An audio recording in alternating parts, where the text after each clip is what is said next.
Салам алейкум. Кечки салам туугандар.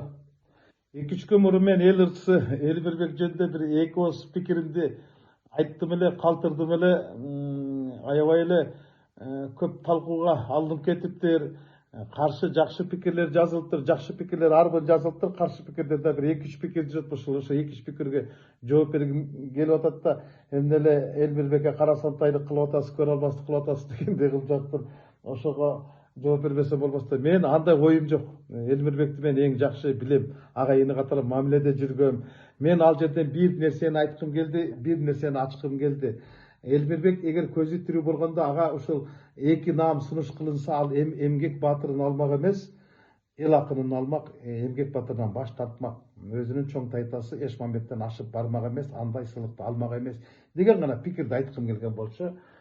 Бирок мен ыраазымын ошол комментарий жазгандардын ичинде Элмирбек менен ага инидей мамиледе жүргөн Элмирбек акыркы сапар кылганда бир топ ушундай ыйлатып сөз сүйлөгөн досу бар эле, Таалай Керималиев. Ал дагы жазыптыр, туура эле жазып атасың, Рыскелди Элмирбек тирүү болсо бул сыйлыкты алмак эмес деп. Андан дагы менин оюмду бекемдеген бул Кыргыз РКсынын эл акыны Элмирбек менен Эшен жолку элдик айтыштарда айтышып жүргөн, ээрчишип жүргөн Азамат Болгонбаев дагы айтты. Туура айтасыз Рыскелди эке, ал Элмирбек бул эмгек баатыр деген наамды алмак эмес, адам будан баш тартмак депчи. Мен ошого гана ыраазы болдум, кайнет болдум. Бирок туугандар, мен бүгүнкү күнү сиздер менен ой бөлүшө турган нерсе бул башка нерсе, башканыкта, башка жакта. Мен башын Элмирбек менен баштап алдым, анткени жооп беришке туура болуп калды.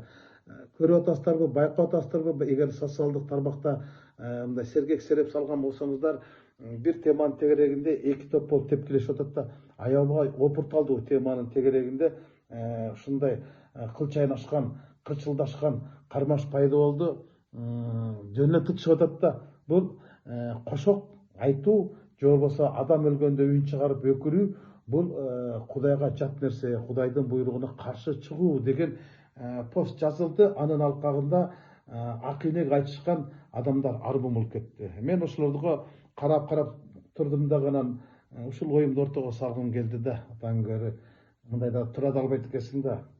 Кошок деген эмне? Кошок деген менин эмес, баардыгыбыздын түшүнүгүбүздө бул кыргыз элинин ооздеки чыгармаларынын эң эски жанры.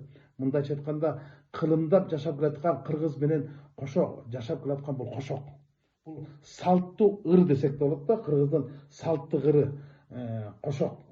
Анан ошол кошоктуга каршы чыгып атпайбы? Мен ошого токтолуп тура алган жокмун да. Мына баардыгыбыз баалаган, баардыгыбыз мактанган, сыймыктанган улутубуздун, маданиятыбыздын уруху болгон Манас эпосу бүтүндөй кошоктон турат. Туура айтамынчы? Манас эпосу кимден айта аласыңар кошоктон тура албайт депчи. Манас эпосу бүтүндөй эле кошоктордон куралган да. Манас өлгөндөгү Кошойдун кошкон кошогу бар да. Каражак, Айбалта, кайкалатпай ким баштайт? Ала кандай журтуңду капа кылбай ким баштайт? Долоно саптуу Айбалта, толгондурбай ким баштайт? Тозок келсе Кытайдан толкуп жаткан элиңди сен баштабай эми ким баштайт деп. Анын артынан Каныкей апабыз жан сөөгүн сыздатып, арманын айтып, ада коштойт да, а дүйнө кеткен сен болдуң, арманда калган мен болдум деп. Атургай Манас өзү деле кошок айткан да. Досу Алмамбет кайтыш болгондо, колоттогу карагат кол кармашып кеткенге кокуйгун алмам алажат деп. Манас атабыз Алмамбет кайтыш болгондо анын колуктусу Арыкөөгө өкүрүп угускан да. Сыргак кайтыш болгондо анын колуктусу бир мыскалга өкүрүк менен угускан да. Чубак кайтыш болгондо анын колуктусу Бурулчага өкүрүк менен угускан да. Калппы. Бул Саякбайдын вариантында көргөзүлгөн да. Демек, Манас эпосу толук ушул кошоктордон куралган деген нерсеге негиз бер да. Анан мына ушунун өңүтүндө айтканда, кошокко каршы чыгуу, Манаска каршы чыгуу да. Кошокту айтпа деген сөз, бул Манасты айтпа деген эле чакырык да. Кошоктон баштап деген сөз, Манастан баштап деген сөз да. Кошоктун артында Манас, Манастын артында калдайган кыргыз эли жатпайбы? Кыргыздын каада салты, тарыхы, маданияты, үрп адаты жатпайбы? Анан ушундай чакырык болуп жатса, ушундай азгырык болуп жатса, анан тура албайт экенсиң да. Деги эле Манас эпос эмес. Манас эпосундагы кошоктор эмес. Андан кийинки эле Курманбек дастанын баардыгыбыз жакшы билебиз да. Маркум Тууганбай Абдиевдин Курманбек дастанын айтканда ыйлабаган киши калган жок да. Айдаралы Айталиев Карагул ботомду боздатканда апаларыбыздын көзүнөн жаш кетчү эле кылгырып. Не деген чыгармалар. 13 жашар булардын арманы Карагул ботом атан көрү кандай канак чыгармалар. Ошол бул күчтүү ырлар, бул жүрөктү ыйлаткан, жүрөндү сыздаткан жанрда кайгы муңдун күйүсү, азанын күйүт менен жоктоонун үнү да. Анан ушуга каршы чыгып аткан бул кыргыздын улуттун ушул урпактардан бери уланып келе жаткан улуу мурасына каршы чыгып атса, унчукпай турушка туура эмес болуп калат го дейм. Деги эле каада салтты кастарлай турган, каада салтты калкалай турган ар бир кыргыз да. Ал ар бир кыргыздын парызы, жашоодогу карызы болуш керек да. Каада салт, үрп адат, ырым жырым жүргөн бул кыргыздын кодексти жашоо эрежеси, бул биздин жооз улуттун уставы десек деле болот да. Бул кыргыздын мыйзамы, кыргыздын ыйманы десек болот да. Кылымдардан бери кыргыз ошо каада салттын кастарлап жашап келген. Ошон үчүн биз улут болуп ушул күнгө чейин келе жатпайбызбы? Кыргыздан эчендеген аалымдар, эчендеген акындар, эчендеген эл башчылары, эл жакшылары өткөн да. Бирок бири дагы ушул каада салт менен, үрп адат менен исламды карманган динибизди каршы койгон эмес, кайраштырып койгон эмес да. Мындай нерсе болгон эмес да. Мына бүгүн ушундай чечектер чыгып атпайбы? Ушул эки нерсени эрегиштирип коюп, ортодон от жагып отурбайбы? Ушул кооптуу нерсе. Туугандар, мындай жерде биз бекем турушубуз керек. Ар кимибиз өзүбүздүн үнүбүздү билдиришибиз керек. Биз каада салтка болгон карасантайлыкка карап турбашыбыз керек. Хайдыгерде карабашыбыз керек да. Мындайда кандай болгон күндө дагы өзүбүздүн сөзүбүздү айтышыбыз керек. Бул эми мамлекеттик маанидеги маселе да. Мамлекеттик деңгээлдеги органдар дагы, муфтий дагы мындайда өзүнүн сөзүн айтып чыгыш керек да. Эми мен кебимди кестире чабайын.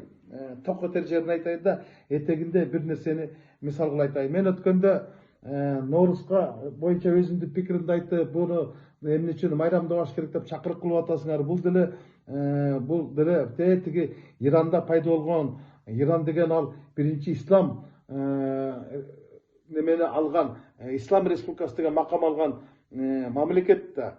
Кеп алар сунни шииттерди эмес, кеп ал ислам динин жөнүндө болуп атат. Анан аны майрамдабаш керек дегенде мен өзүмдүн пикиримди айтып койсом, чурулдап чыкты да. Белгилүү чубак аалымдын, ажынын айткан, ошо Норуз боюнча айткан пикири бар экен, ошону мага байма-бай жөнөтүп, мына сиз башканы укпай чубакты угуңуз деди да. Эми баардыгыңар эле айтып атпайсыңарбы? Бул кошок айтуу, өкүрүп үн салуу, бул Кудайга жакпаган жат нерсе, бул болбогон нерсе депчи. Мен интернеттен, ошо желеден ошо бир укканым бар эле да, анан аны табып чыктым. Мына ушул жерге салып коем. Азыр ушул посттун алдына камтып коем да, көрүп алыңыздар. Рахматы Чубак ажы дагы өз кезегинде ушундай суроо менен кайрылган экен. Адамга өкүрүп барса, бул күнөө болобу деп бирөө сураса, мынтип айтты да, эгер ал жүрөгүнөн өкүрүп барса, ал эч кандай зыян эмес, мындайча айтканда күнөө эмес деди. Өкүрүп үн чыгарган ал күнөө эмес деп Чубак ажы айтты. Ушул жактан көрөсүздөр. Экинчи дагы бирөө ошол Чубак ажыга суроо салды. Ушул эле кошок деген бул кандай шариятта барбы, хадистерде айтылганбы, бул жат нерсеби деди эле. Кошок деди, эч кандай андай нерсе жок. Мынтип айтты. Керек болсо, саллаллаху алейхи вассалам Мухаммед пайгамбар дүйнө салганда кызы Фатима апасы Хадичанын жанында отуруп алып, эки сап кошок кошкон деди. Мына сага. Мына Чубак ажынын айткан кошок жөнүндө пикири. Ушул пикири. Мен салып койдум да, эми ушундай болгондон кийин мен айтат элем да, эмнеге эле биз ошо кошок асылып калдык. Кошок кимге жакпай атат? Ушул кыргыздын элдик байлыгы, мурасы эмне эле кимдерге жакпай, жат көрүнүп, анан ошого каршы чыгып жатасыздар. Башка нерсе жокпу?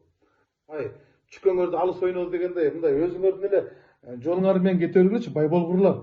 Силерди эч ким деле мындай таңуулаган жок, мажбурлаган жок да.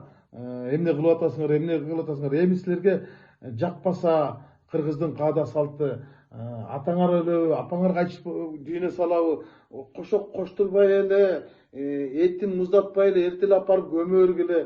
Өкүрүп бараткан болсо алдына чыгып, кой өкүргөн болбойт, күнөөгө батып каласыңар деп эскертип койгула, кара жоолук салбагыла, ашым бербегиле, жумалык сумалыктарды токтоткула, кошок айттырбай эле көмө бергиле да. Анан бүтүндөй элге таңуулап, анан аны тиги социалдык желелерде таркатыштын канчалык кажети бар. Анан кошок бул бир гана жамандык деле айтылбайт, жакшылыкта деле айтылат да. Кызды узатканда деле кошок менен узатат да. Эми бул коштошуу да. Анан